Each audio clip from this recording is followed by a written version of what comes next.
Autoline After Hours is brought to you by the 2013 Hyundai Sonata. Learn more at HyundaiSonata.com. Bridgestone, your journey, our passion. And by Chevrolet. Chevy runs deep. This is Autoline After Hours with Peter De Lorenzo, episode 167 for September 28th, 2012. Another night not in Paris. Watch Autoline After Hours live at Autoline.tv every Thursday at 6 p.m. Eastern Time or 2200 GMT. You can subscribe to this podcast for free by searching for Autoline in iTunes, Stitcher, or by following the links on our website. Well, hello everybody. This is another interesting episode of Autoline After Hours. I have Gary Vasilash with me from Automotive Design and Production and Auto Field Guy. Gary, how are you? Peter, how are you? I'm doing great. Good. And Jim Hall is phoning in, and he has to turn his sound off on his computer because we're getting backup. My sound is off. Oh, well, something's not quite right, Ben. Anyway, we're getting backsplash. Jim is here in spirit, but he's on the phone because there was a communication issue. So, Jim, welcome. Thank you, Peter. Jim Hall from 2953 Analytics. And let's get going. But before we do, I need to say something. Mr. McElroy had a very interesting show today. And he, from Paris, the dog. And they did a nice live webcast today. And we're going to talk about some of the cool cars from that show tonight. But you can check out the special webcast John did earlier today from the floor of the show at Autoline.tv. He talked to our pal Johan Denishen at Infinity and Detlef von Platen about the Panamera wagon concept, which is shockingly good looking. And yeah, they sure did, Jim. You know, it's very strange. The three-quarter front of the car is transformed. Yes. The three-quarter front view. We have it on the screen right now. It's just, it really caught me off guard. It was unexpectedly so. What's your take on it? Well, it's interesting because they've done a lot on the car. It's not just a roof line. I mean, you call it, the nose is spectacular. They got a lighting system in it using white LEDs and these quad ellipses that's spectacular. They even wanted to resurface the side of the car, the fender and the front door. And they've given the car a lot more form. I'll tell you the truth, I think they need to build this in addition to the Panamera. And you do this as a facelift for the Panamera because it's spectacular. So you're saying they should just replace the Panamera sedan with this? No, I think we should supplement it initially, to tell you the truth, because this thing, while it's a neat-looking shape, let's face it, Peter, it's not a Porsche form. No, it isn't. And, you know, a properly done Panamera, where you drop that the rear header down about 2 inches, is going to start looking like a Porsche. Doesn't it almost look as though, and it wouldn't look like a Porsche if they did that, but if you had the rear shoulder there was more form more pronounced. To it? Yeah. Well, actually, when you hand wash a Panamera, that rear shoulder is more pronounced than you think. It doesn't show up in some paint jobs, like black, for instance. But if you have the right metallic, it shows up. And when you're driving it and you look out the side mirrors, you get a very definite feel for the bulged rear fenders. But, you know, Jim, we also know that they're going to do a Panamera, a short wheelbase Panamera coupe. So I guess the GT, yep. Yeah, which should be spectacular. But so I guess this wagon has a place. I mean, they made it clear that it's going to be in addition to the Panamera lineup. So, and the truth is, proliferating vehicles in the Panamera lineup is one way to keep the volumes up as the car ages, but takes care of the normal decay rate. So I think it's probably a good way to keep the plant running, because as you know, it's a hot car for them. Yeah, but the only thing I think you and I agree on, and Gary, I don't know if you know this, but they are talking around the fact of doing a Panamera Junior. I didn't know that. Which I think is a big mistake. It's a huge mistake. So hopefully, so what would be the point? I don't really know. Hopefully they will lose interest in that because, it'll be 2 years before this car is out. Yeah, maybe it could be a tad before because they've been working on this for a while. And then it would be the coupe. It would be the next big thing that they have. I think that the discussion about the Panamera, the small Panamera, all came about in the idea that, look, this thing is selling like hotcakes, let's do something else. And I think it might have been a little bit of the Volkswagen thing, throw the pasta on the wall, whatever sticks we'll go with. But they really don't need it in the Porsche product range, the small cars. This thing, they've got room for. Well, isn't the point of this that it is a large version of the Porsche? And they have smaller ones that exist already, so why not? Well, there's kind of a clear dichotomy going on. There's the Porsche sports cars, and then there's the Porsche, I don't know what. They're the Porsche family cars, Peter. They really are. Yeah, there's the Porsche sedan, now the Porsche sport wagon, the Porsche, Cayenne, the SUV. So yeah, there's a clear split going on, which is interesting. So to take the large one and make it a small one seems to make little sense at all, because basically I think part of the popularity of the large one is predicated on the fact that it is a large one. Yeah, I agree with you. I know Jim does too. We were talking about that the last time we were here, and that has disaster written all over it. Jim, what else did you like from Paris? I hate talking about car shows from a distance.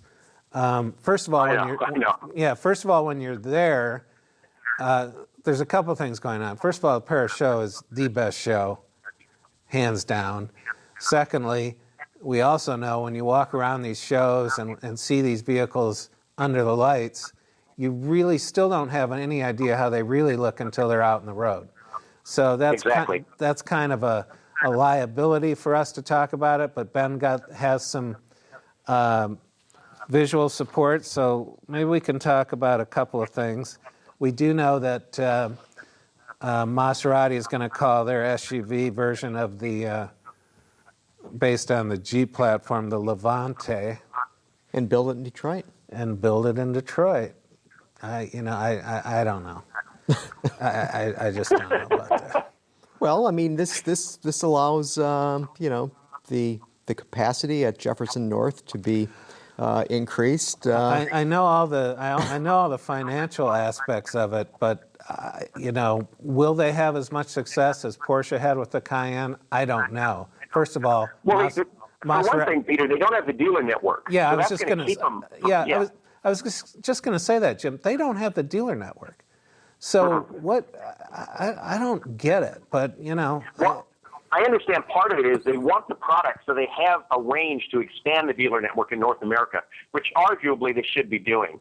I mean, let's face it, of the traditional Italian exotic nameplates, Maserati has been for the longest time the most prosaic. They had a sedan when nobody else did, and they did those strange Japanese compact cars when they did the B-turbos, remember? The total un-Maseratis. Yeah, those are disastrous. The only thing more disastrous was the Maserati TC.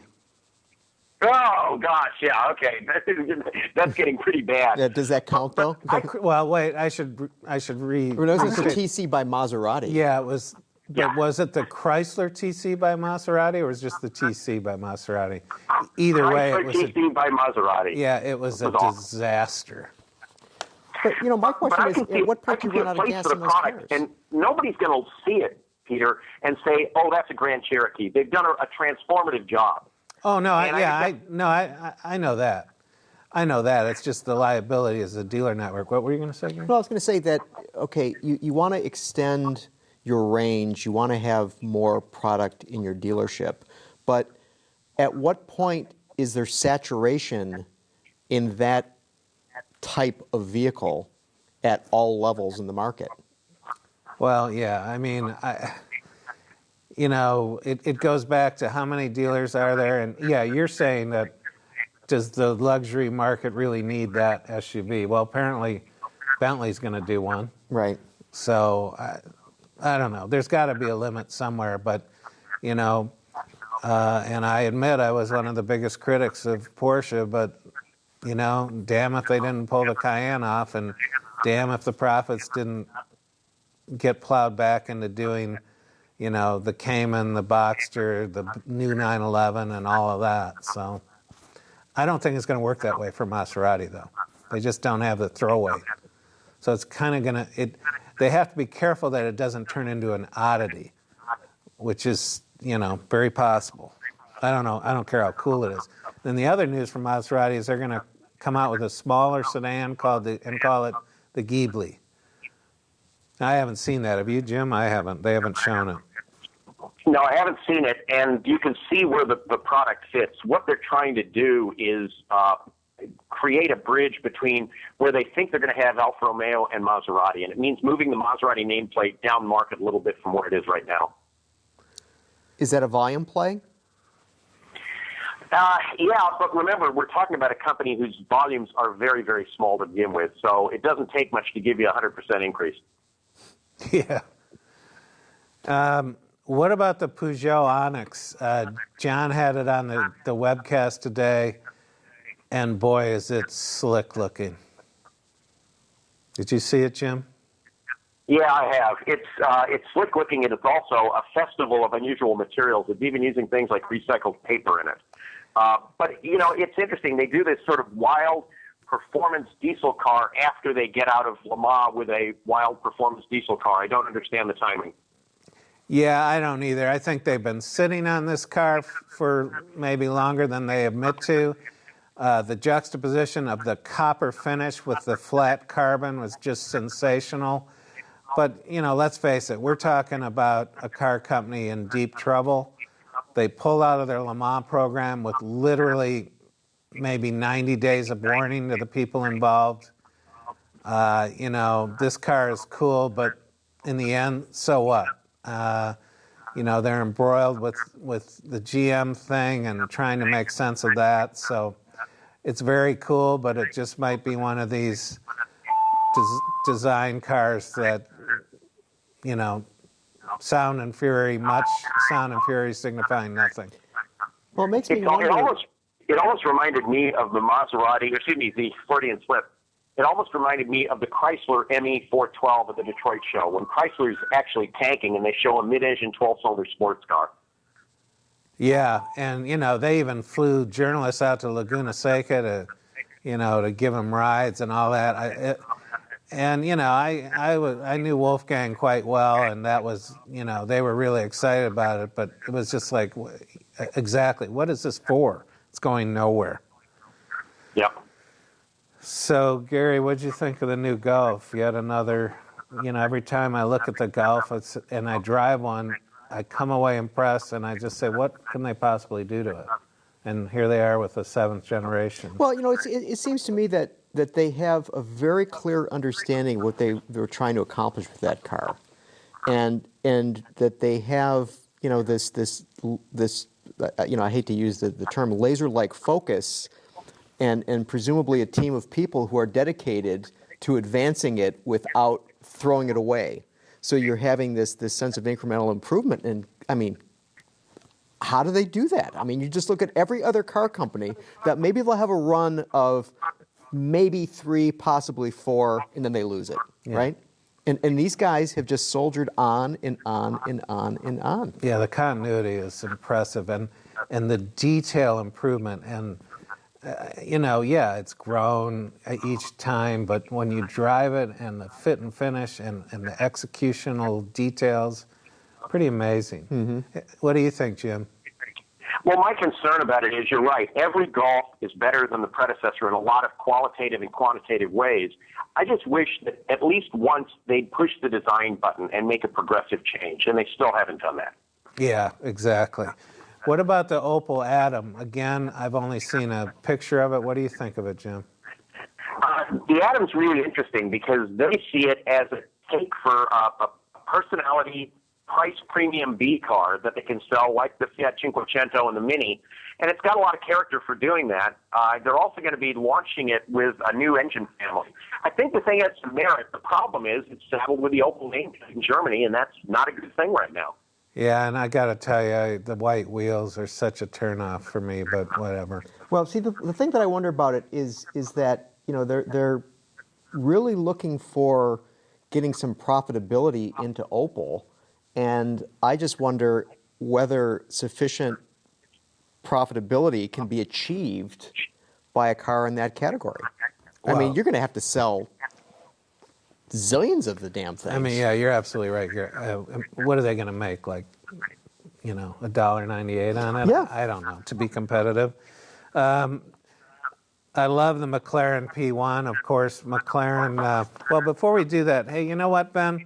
We'll take a little break, and when we come back, we'll talk about the new McLaren. But, Ben, let's hear from our friends at Hyundai. You know why I pulled you over, ma'am? I need you to recalibrate the Doppler shift on the return signal. Radar's on the frisk. Do Sonata drivers know something you don't? The Sonata from Hyundai. Pretty good. Like that. Good one. So, you know, I think most of our viewers and listeners are aware of the McLaren F1, which to date is probably still the greatest supercar ever built. I mean, I don't know what the Veyron is. It's just like this thing. But the F1 is still, to me, the state of the art.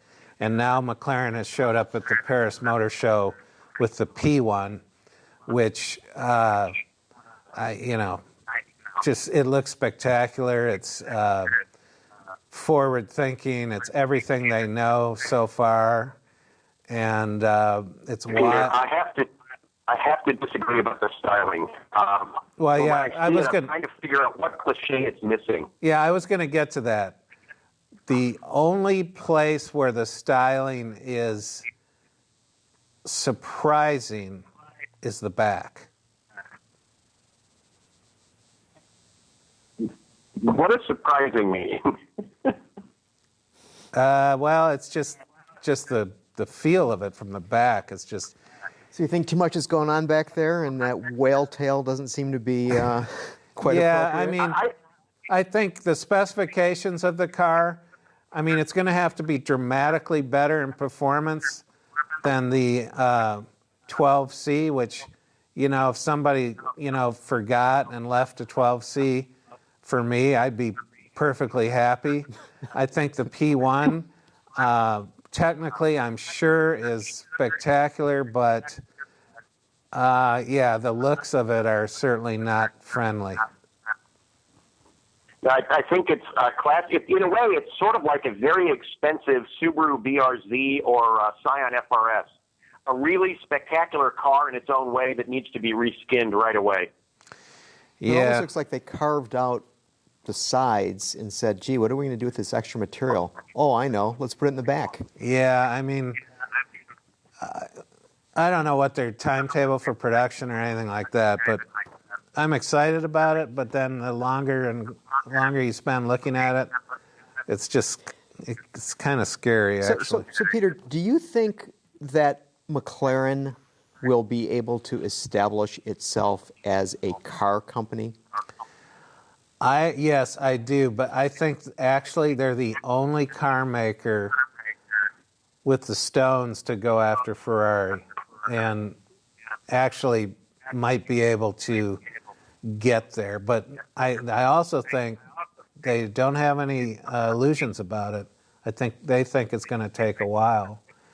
But, you know, comparing the 458 Italian and the 12C, I mean, the 12C perfectly encapsulates McLaren for some reason. I mean, it's coldly calculating, precise. It does what it's supposed to do, but it's almost completely devoid of emotion. Whereas the Italia is all about that. It's precise and fast and all that, but it's emotionally compelling. Well, it's more about the gesture. Yeah. What do you think, Jim? Do you think McLaren has a shot? Well, they have a shot, but they're going to be making effectively passionless supercars that do everything very, very well. And the question is whether there's a market for passionless supercars in the same kind of quantities that Ferrari sells. Because on a global basis, for the price of their vehicles, they do pretty darn well in a good year. Yeah. Well, you know, I got a good look at a 12C in McLaren Orange a couple of times this year, and I love the car for different reasons than the Italia. I mean, I could, like I say, if someone forgot and, you know, left one for me by mistake, I would be happy. But Peter, if you could have one and that would be your car, you put the way you want, which would you pick, an Italia or a 12C? I've never owned a Ferrari or even gotten close to owning a Ferrari, so that would be a tough one. The only thing about it is Ferrari is dangling on the edge of almost not jumping the shark by any means. It's still a great car company, builds spectacular cars, but their push into emerging markets is almost too much for me. And I might err to the McLaren because you just don't see him as much. But, you know, obviously Italia would be great. Are you kidding? You know. But, I mean, isn't a lot of that, though, about, you know, Ferrari has historic resonance, that it stands for something that you know and understand and appreciate, and there's passion and there's excitement and there's drama and so on. And you look at McLaren, on the other hand, and it is a comparatively new company. I mean, even if we go back to the entire history of their F1 days, Can-Am, really, and that they're basically, you know, if you know Jim's term of passionless supercar. I mean, I would look at it from the point of view of a technological tour de force. That these guys are crack engineers who are going at every gram of that vehicle and make sure that it plays just right. And as a result of that, I mean, the nature of the two companies is so vastly different that the products they make can only be different. Yeah. Well, I mean, I applaud for McLaren for doing it. I mean, you know, if anybody technically is capable of doing it, they are. And I understand, and you've been to the facility, and I've talked to prospective owners who have been to the facility, and they say you go to the facility and you want to buy one. Oh, it's just unbelievable. Jim, it reminds me of a lair of a Bond villain. It's just great. Well, that's right. Absolutely, yeah, you're right. You're talking about the MP12 facility, or just the McLaren headquarters in general is like that? Well, because the MP412 facility is connected by an underground passageway. So, I mean, it's the whole thing. I mean, everything's going on there that you're just waiting to see Blofeld walk out. No, he's there. His name is Ron Dennis. Hey, Jim, we're going to talk about two more cars. The first is the Jaguar F-Type.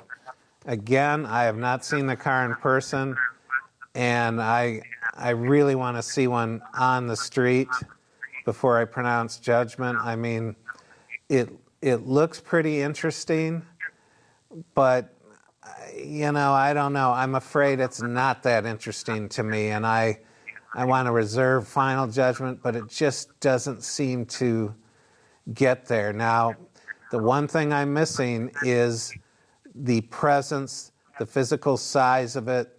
I'd have to see that, but I'm not jacked up about it. How about you, Jim? No, I wanted a car that blew me away when I saw it. And the thing is, it's attractive. It's got a face on it, which a lot of sports cars don't have. maybe too much space for some people. But the surfacing on it, in some ways, there are aspects of it that is a very predictable car. And I was expecting them to push a little farther than they did. Again, seeing it in person is going to make a difference, and I suspect dynamics are going to be a big issue with it as well. But I got to tell you, if I had the extra cash, it makes the Ferrari California look sensational. Well, yeah, but it's a lot cheaper than the California, too. Remember, we're talking about a car here that I think is going to be mid-range Boxster money. Yeah, no, I understand. You'd have to pay $100 grand more for a California, but wow, does it make the California look all of a sudden really great? Now, oh boy. Yeah. Although they've improved the California quite a bit, they've kind of snuck in a heavy revision to it, dynamically and everything else, but you still can't quite fix that tail. So, no. Again, if someone dropped one off and forgot about it, I would be, Would this be the California or the F-Type or both? The California. So if they dropped off the F-Type, you just F-Type, I'd send it over to your house. Okay, thank you. So the last car we're going to talk about, and Gary's been nice enough to assemble a lot of the details of it, is the Mercedes-Benz SLS Electric, which they unveiled at the Paris show. And the specs on this thing is just mind-boggling. Gary, can you give us a little, some of the hard ones about it? So here we have 4 electric motors, so they are using wheel motors on this, and it's a total output of 552 kilowatts, a maximum torque of 1,000 Newton meters, 0 to 62 in 3.9 seconds. This is 20-hour battery recharge time from minimum state of charge. Is that what they said? Yeah, unless you have I thought they said something about a fast charge. Well, if you have the Super Juice connection, it's like 3 hours. I thought it was less something than like that. I thought I read that. But, and what did they say the range was? Range 250 kilometers, so that's what, roughly 125 miles? Well, that I have to believe that is if you're driving with an egg between your foot and the accelerator at 50 miles an hour. If you go hammer the thing, you're probably out of juice in about 40 miles, right, Jim? I mean, it's... 4 motors, it's tough to imagine that they can get in the auto range with 4 motors dragging. Now you were breaking up, Jim. What'd you say? It's hard to imagine any kind of range when you're hammering the car. I mean, seriously, you're driving 4 electric motors, making a bunch of kilowatts, so you'd be taking the battery down pretty darn fast, I think. Yeah, and you were right about the charging time, blah, blah, blah. Ideally charged with the, I like this, so-called wall box. Installed in a home garage, this technology provides 22 kilowatts of quick charge function, which is the same as charging performance available under a public charging station, blah, blah, blah, blah, blah.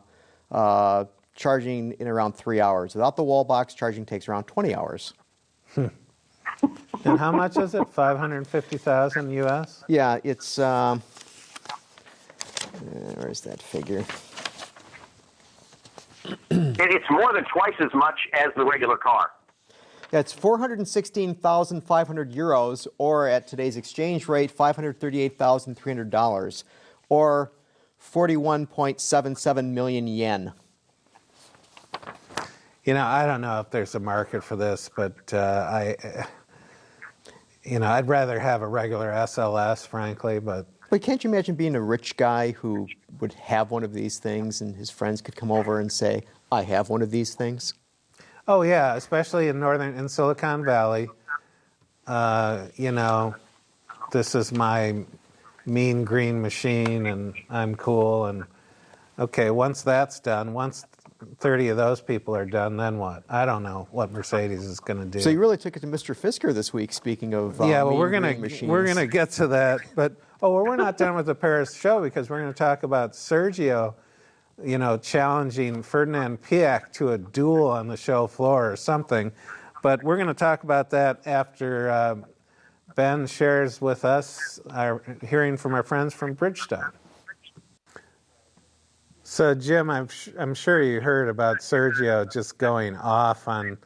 Well, first of all, for background for our listeners and viewers, Sergio Marchionne and Ferdinand Piëch have been basically at war with each other because Ferdinand, you know, the mad genius that runs the Volkswagen Group, thinks the world would be a lot better if he controlled Alfa Romeo, and he took it off Sergio's hands because they clearly have, you know, wasted years of stewardship of it, and, you know, he will be glad to take it off his hands, you know, shortly, and the more they go at it, the more pissed off Sergio gets. The latest thing is Volkswagen Group went off and said they want Sergio removed from some...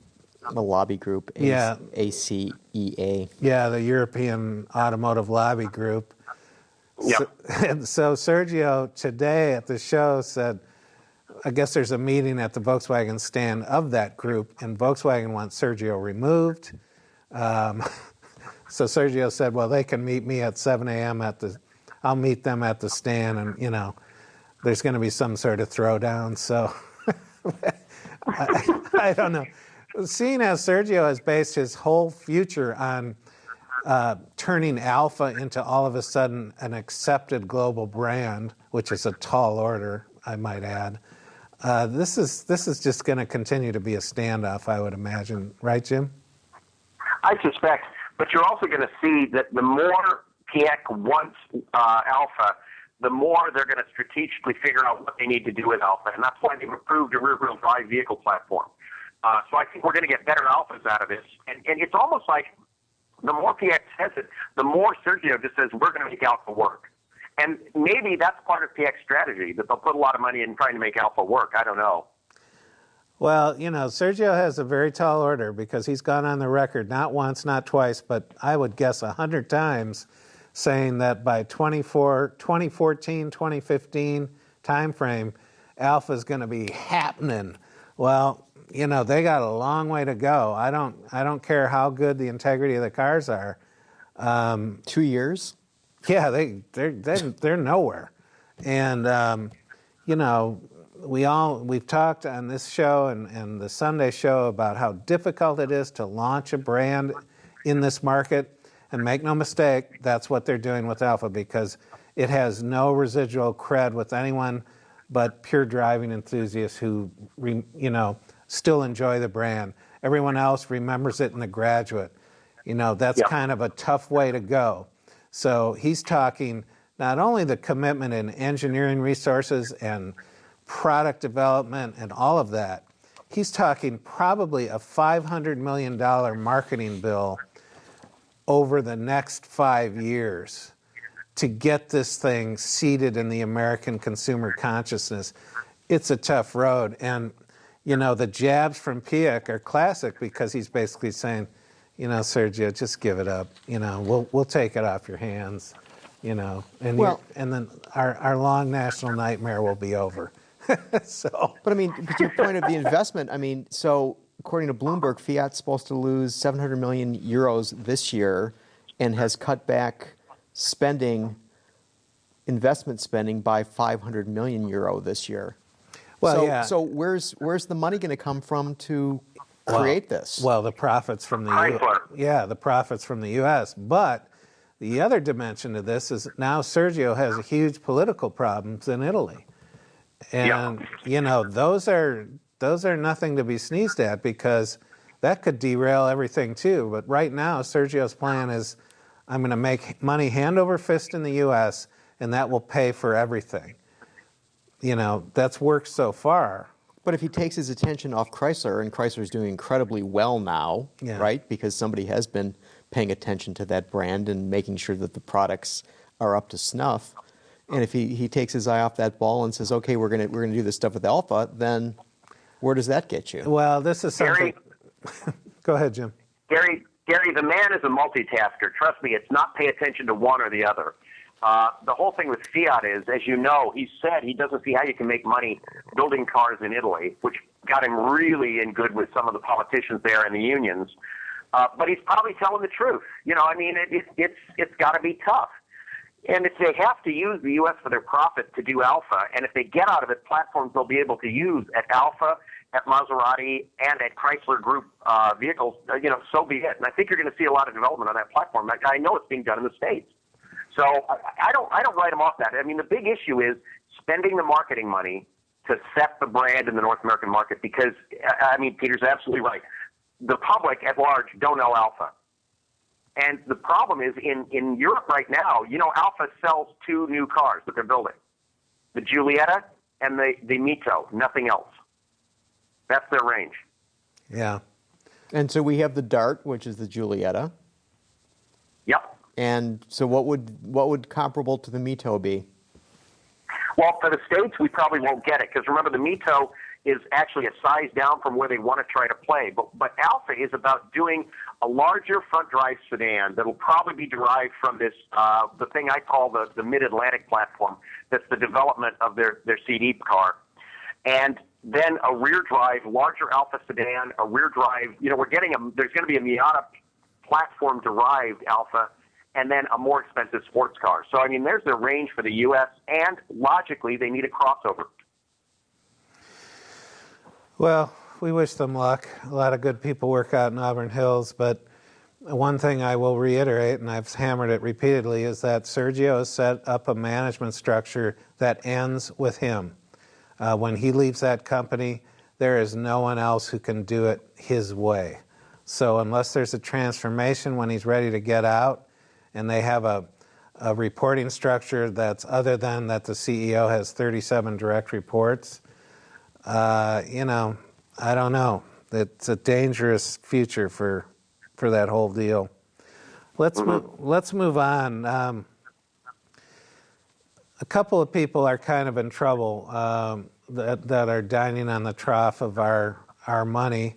One is Henrik Fisker, and the other is Elon Musk, who I have to give the guy credit with his space things and all the accomplishments there. But as one of my readers pointed out, he's finding out that, hey, this auto stuff's pretty complicated. You know, I can do the space stuff, but, you know, you can't just, you just can't phone it in the auto business. And so the Model S is delayed. They have to sell more stock. I mean, this thing is teetering. Yeah, but they have the supercharger now. Oh, well, yeah, that's it. And, but I did my column this week on Henrik Fisker, and this thing looks like it's about to come undone. As I referred to Henrik, I just lost my thing here. I got to get it. Talk amongst yourselves. Hey, Jim, what do you think of Musk and Tesla? Well, you got two different things going on. With Musk, you actually have a fully developed vehicle. Over the last weekend, I spent a fair amount of time driving Model S's and some other vehicles. And compared to driving the Tesla that I drove, or not, sorry, the Fisker I drove last year, the Fisker was a totally undeveloped, loose car. The Model S is a real automobile that's obviously a work in progress. A couple of us sat down after we spent our time in the cars, and we did a walkthrough on what the car must be costing them. And we think if they're lucky, they're making $20,000 a car. Do the math. That means if they sell 20,000 cars, not enough money to run a car company for a year. You said they're making $20,000 a car? That's estimated. Let me explain. We did a thing looking at the signature and assuming they're going to do predominantly high content cars. And we did a walk down where we broke down the systems in the car. And some of it is magic hand waving, we have to admit, because we don't know what the battery pack costs. But they could be making as much as $20,000 a car on an allocated basis. This is basically on a piece cost basis. It's core variable cost. And what it means is that they'd be lucky to get $400 million. Lucky to get $400 million, because when you take burden in it, you're probably looking more at $120 million for the sale of cars. That's not enough to run a car company. No, it's not, because you're talking to develop a new car is minimum $1 billion, more likely $2 billion. To do that for less, Peter. They actually might be able to do it for less because they don't carry as much burden and so on, and they can leverage some of their suppliers. But generally speaking, it's not enough to keep a car company going. Yeah. So That's that. That's Tesla. But as I referred to Fisker's rolling note to self, the karma. I mean, I think this project is imploding, and you know, as a design statement, when you first look at it, oh, it's kind of cool, but it's not really. It's using Volt technology basically. And it's got the Ecotec engine in it. I mean, it's Volt technology. It is Volt. It's no, the Volt technology is more sophisticated. Yeah, it's more sophisticated and it works. Yeah, exactly. You know, Fisker, you know, was gifted the government money, and now they've withheld half of it. He's scrambling. I think they just announced they scraped up another $100 million from private investors, and I gotta say, really? You people out there with that kind of money, handing that money over to Henrik, I don't get it. Jim, you've been around the car. I've seen the car. I've not driven it, but it didn't help this week that Consumer Reports basically said it was not ready for prime time on any level. And it's not, Peter. It's like driving. You know, remember the Chrysler 300 concept car they built off of the Viper component set? Yes. It's like driving that, where they let the media and they let people drive it and say, now don't go over 40. The Fisker starts to unravel the faster you drive it. And it has things like these capacitive door switches that as I was driving it around a handling course, I hand on the armrest for a minute. And the corner of my hand hit the capacitive door thing, and there's no lockout. The door opened up at 70. You know, and it's a car that looks like a caricature. It's got a lot of style in it, but very little finesse. And I have a feeling it's a car that was built with no vehicle development. Not only that, you know that the deal it's done is a black box car. They're built for Fisker by Valmet in Finland. Yes. And that seems to fly completely in the face of the Category 136 federal money. Yeah, that has not been... But wasn't that for the Wilmington plant? Oh, yeah, that was the Biden deal. But the Wilmington plant is for the next car. For the Nina. Yeah, the Nina, and then the Pinta and the Santa Maria. Yeah.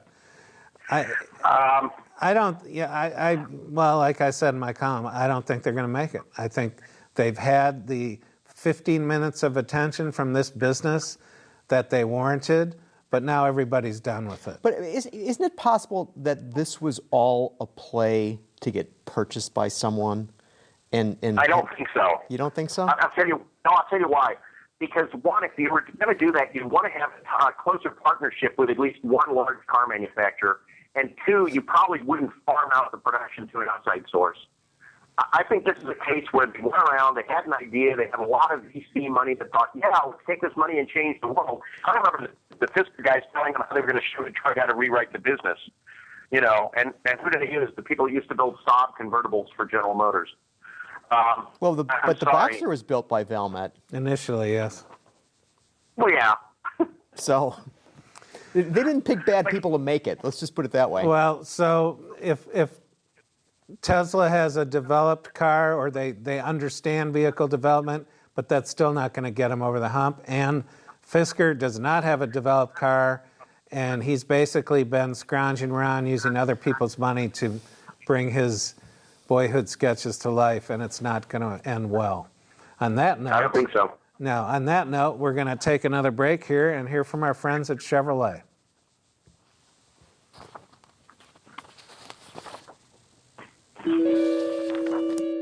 It was more than a car to him. It really was his baby.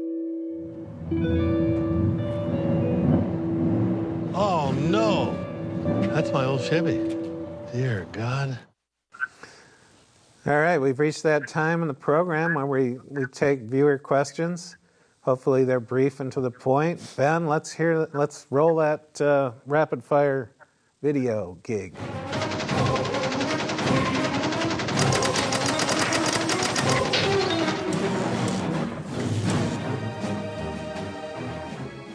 All right, Jim, you ready? Gary, you ready? Here we go. Right on. Ready. Michael Schenken asks, can you shed any optimism on Volkswagen importing or producing the Amarok here in the U.S.? The fuel mileage and rugged design are exactly what I'm looking for, hoping for some good news. No, they're not. Okay. Unless Not a prayer. unless Jim knows something I don't know.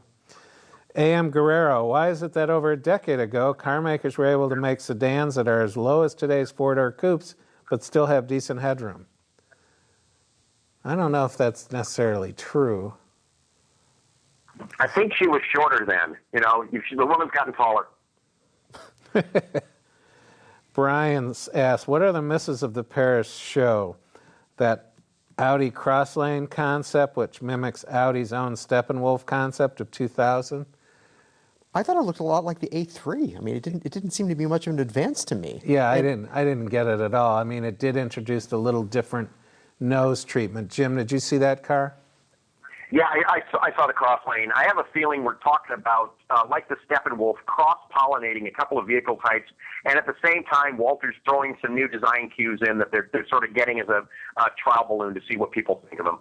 Right. I just read that as possibly Audi using that as a test bed to begin to use more carbon fiber in their products rather than anything else, because you notice that before they were talking about combining aluminum, which they had the expertise in, with steel, ultra high strength steel, and doing that for cost purposes. But now they're going like, well, let's use carbon fiber reinforced plastics.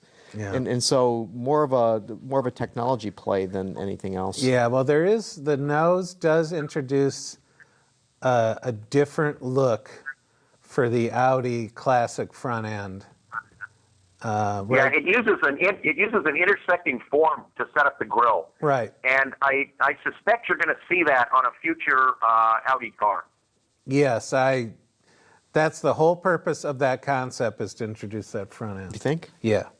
And on Q, Mitch W. asks, what's with all the enormous front grills on cars today, particularly luxury cars? Chinese taste for status displays? Well, from where I come from on this, there has to be a presence on the road for these makes. There has to be a distinctive look and feel. Now, Audi has pioneered this more than any other brand, in my estimation, and you're seeing car companies trying to get at that. They have to have a design signature. And I think the latest attempt at that is the new Lexus front design language, which looks like it's hung on a car that it doesn't go with. The spindle grille. Yeah. I assume they will get to the point where it actually looks good. Well, the concept car they had at Paris is pretty interesting. It's a new take on the spindle, and personally, I think it works pretty well. The car is telegraphing. I'm sorry. No, go ahead. The car is telegraphing a lot of the design language that's going to be on the 2013 IS. I agree with you. That concept really gives me a little bit of hope that they're going to pull it off. But when you see it on the, what is it, the 450?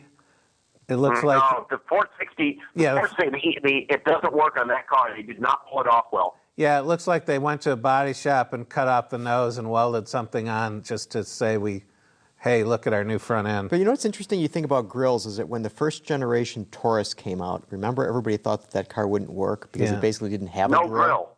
And so that was the look. No grill. Yeah, Ben put the concept up on the screen, Jim, that, it works there. Yeah. They did the side sculpting, everything about it. So, well, part of it is it's less symmetrical than the ones that they're using on the production vehicles, and so you have more planted down direction. Yeah. Mitch W. also asks, who finances McLaren? I don't see how such a small company does this without a big backer in the background. McLaren has deep pockets. And they have a lot of investment from deeper pockets. Saudi Arabia, and they're connected. Remember, the connection with TAG is a capital one. Yes. When they won the Formula One championship, it was the TAG McLaren Honda. Mm-hmm. Yep. Glenn E. asks, will the Dakota return in some form? I suspect Chrysler is going to. Actually, they hinted at that last week, that they were looking at the mid-sized truck market. I don't know what the mid-sized truck market is anymore. I do know that, to me, a compact pickup would probably make more sense than a mid-size. So I'm not a trucker. I would think we're going to see a compact before we see. Yeah, I'm not a trucker, so I don't know. Okay, S2000 Moose on Twitter asks, if U.S. sold its GM shares, how much positive effect would that have on sales? Really? Would that positive effect make up for tanking stock? Well, that's all about GM is desperate to get out from under the moniker of government motors. They don't want that connection to be have anything to do with the company. So whatever the financial ramifications are, they believe that it's worth it, and I tend to agree with them. See, but I just wonder whether, once painted with a brush, whether that stain is going to come off. Well, not overnight, and people may never forget it. But really, I do know that they're having trouble luring executives there because they're not being able to pay. So something's got to give. I think as soon as the election's over, no matter who wins, the government sells. It might not be all at once, but over the winter months into early spring, they'll be out. Okay, Ron Paris asks, am I the only one that thought the 1995 destination charge for a new Viper a bit excessive? Did they wrap these things in protective gold foil wrap to account for double the freight costs of any other car? Yes, matter of fact, they do. No, I don't know why. The Viper plant's cool. It's right in Detroit and Conner Avenue. Jim, I don't know. I think they're just trying to make some money. Yeah, I think it's the same reason that dogs lick themselves or something like that. Yep, thank you for that analysis, Jim. All right, let's see. Frank from Bridgeton, New Jersey asks, will the European Toyota Auris come stateside as the new Corolla? Also, when will Toyota build a sporty hybrid? Not the Lexus GS. No, the Lexus GS does not count. It's too expensive. I don't know. I assume the Auris is another hint of the future design language of the smaller Toyotas. I think that's a given. As far as the sporty hybrid, I don't know. Well, I mean, they're obviously expanding the Prius lineup, and they're going to continue down that path. And, you'd say, well, they have that platform they're using for the FRS, which is not used for anything else than the Scion, so... Yeah. What do you think, Jim? Well, to take them in order, the Auris we're not going to see in the States. They've sort of established what they want the next Corolla to be for the States and for big chunks of the world, and it's apparently attractive but not progressive. And as far as sporty hybrids go, their hybrid philosophy now is enhanced performance. They make a big deal out of the fact that it's a solid 200 horsepower Camry, but they're looking more at power than just performance in the traditional sense. They could do one, and at one time, apparently, they went to some Italian coach builders just to get an idea of what it would take to build a Prius sport coupe, and I think the program died, to tell you the truth. Okay. It was about 2 years ago. It was going along, and apparently they had some interesting proposals sent to them, and they dropped it. Okay, Am Guerrero did a little research on Ford's 1-liter EcoBoost, now available in the B-Max and Euro Focus, blah, blah, blah. And the 1-liter is available only with a manual transmission. PowerShift models will come with the old 1.6-liter TI VCT engine. Why is that? Gary, do you know why? Why it'll only come with the manual? I think it's going to come. If you get the automatic, it automatically goes with the bigger. Yeah. It just needs a manual to get out of its own way. Right. Okay. Yeah, the PowerShift tranny doesn't do real well as torque drops. It gets real jerky, and that's why they basically said if the car's going to be jerky, let the driver do it with his own clutch. And then he'll blame himself. Yeah. Or his dog. So before we check out tonight, Jim, have you driven anything lately that you can share? Yeah, I drove a new Boxster, and both S and Standard, and they were both pretty fabulous, to tell you the truth. They did a good job with it. I drove another car from a major manufacturer I can't talk about yet, and it was a car that when I sat in it, it was genuinely special. It's a large 3.5-liter V6 front-drive car, and it was surprising. Let me see. There's some other cars that were interesting. I got to say, the Tesla at first it knocked my socks off. It was a very impressive automobile. Needs work still, but it's pretty close to there from a development standpoint. So this will be a production car? The 3.5-liter car, yes, it is a production car. Goes on sale before the end of the calendar year, but they haven't let everybody drive it, so they said I can't say anything about what it is. But it's really nice, and you sit in the interior, and the interior is a special place, quite literally. Okay. So I finally had a chance to drive the new Fusion. Have you driven? Yeah. And the thing that surprised me a lot about that car, and maybe this is because I've driven too many cars that now have them, but it doesn't have push-button start. And that surprised me on that car, including the hybrid version. Yeah. And it just seemed to me that it's a small touch, but why they didn't go all the way with that? It's just odd. That's a good point. I'm kind of old school, and I still like to put the key in. Oh, I do too. But I mean, it's just that they're at the forefront of technology in a lot of ways. Yeah, I mean, and then you just look at that white metal key cylinder thing that they've got there. Yeah, it redefines the mainstream American sedan. I really believe that. Right. So yeah, it's an interesting point. What do you think, Jim? Well, they do have push-button start. I drove last weekend. I drove a 1.6 manual transmission EcoBoost, a 2-liter 6-speed auto EcoBoost that had push-button start. That was a titanium, and drove a hybrid. And the titanium hybrid and the titanium 2-liter had push-button start. On the Fusion or the Focus? Because I drove a titanium Fusion. I'm sorry, I'm saying Fusion. Excuse me. Sorry. Okay. Sorry. All Fusion. right. We have a couple more comments I'll get to before we wrap it up. Scotty in Cleveland. Hey, man, how are you? Is there a replacement for the XB in the cards? Yes. Probably, yeah. Yeah. They're just going to keep, they'll call it something else. Yeah. It'll be the XZ or... Yeah, and Joseph N. says, since the AAH panel just gave Fisker a very bad comparison to a Volt, does the panel think the Volt is a worthwhile buy with the new $10,000 rebate? I have to wonder why the Volt isn't selling better. Is there a problem?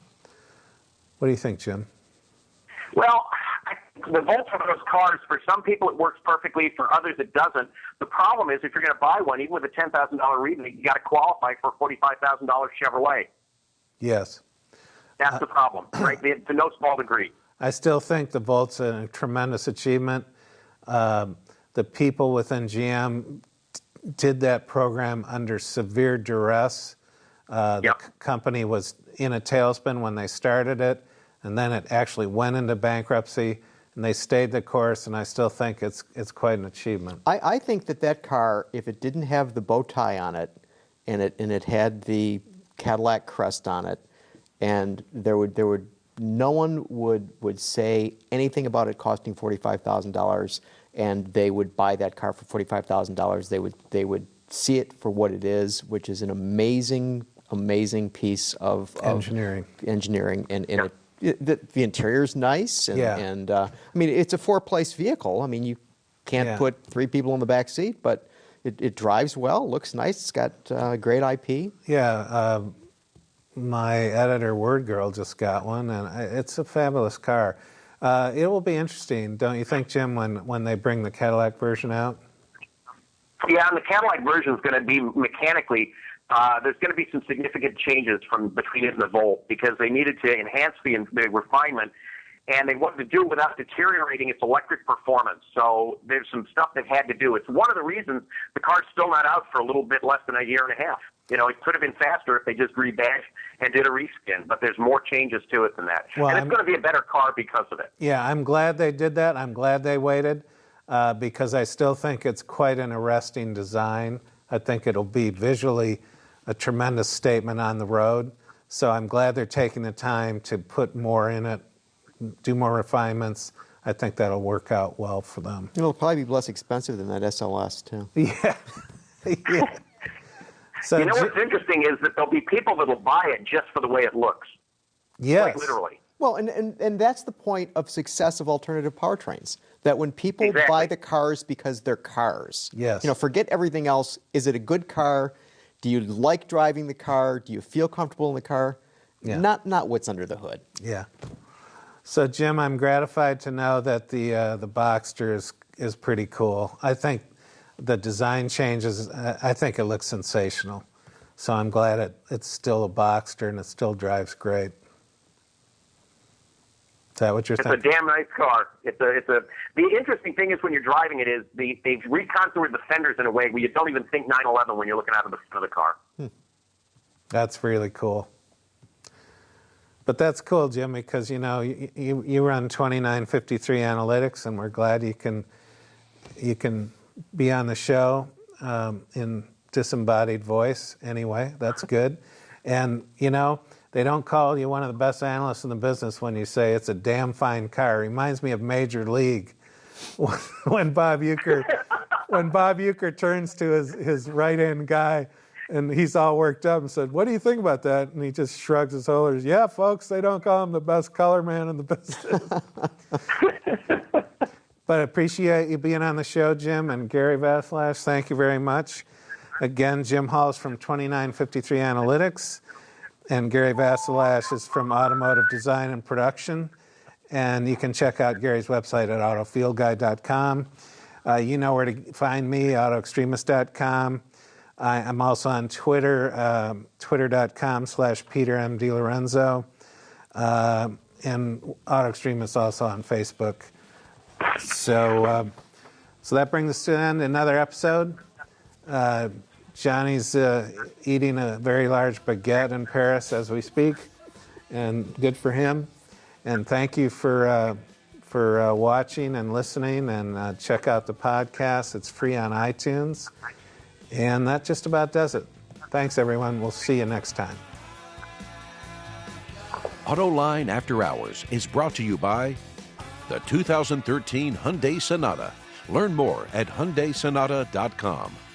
Bridgestone, your journey, our passion. And by Chevrolet. Chevy runs deep. Visit our website, Autoline.tv, where you can watch us live Thursday nights at 6 p.m. Eastern. Get your daily news fix with Autoline Daily and in-depth analysis and interviews with Autoline This Week. There is all that and much more at Autoline.tv.